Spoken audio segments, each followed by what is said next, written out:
ख्वातीन और हज़रात, इस वक्त मैं मौजूद हूँ जेलम में, और जेलम में एक शादी का फंक्शन है।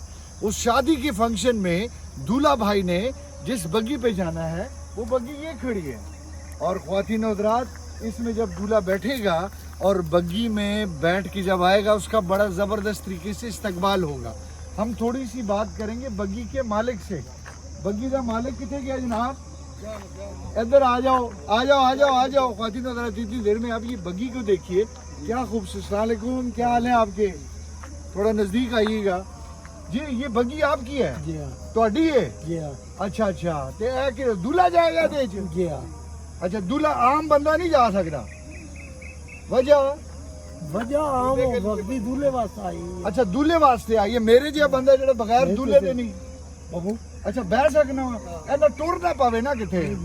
अच्छा, टुरदा नहीं। ख्वातीन और हज़रात, मैं दूल्हा तो नहीं हूँ, दूल्हा बनने का अरमान है, शायद इस बग्गी में बैठूं और मैं दूल्हा बन जाऊं।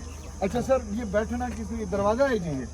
ये देखिएगा आप ज़रा, ये मैं बैठा और ख्वातीन और हज़रात मैं ये आ गया। यानी यहाँ पर अगर कोई बैठता है तो वो दूल्हा बन जाता है, ऐसी तरह सर?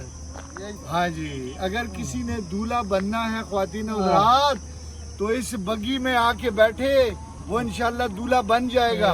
इस वक्त जेलम का गांव है और उस गांव का नाम है बदलोट। बदलोट से ये वीलॉग मैं आप लोगों के लिए बना रहा हूँ और मैं बग्गी में बैठा हुआ हूँ, और मेरी आप सब के लिए दुआ है कि अल्लाह ताला आप सबको इस बग्गी में बिठाए। सब बोले आमीन।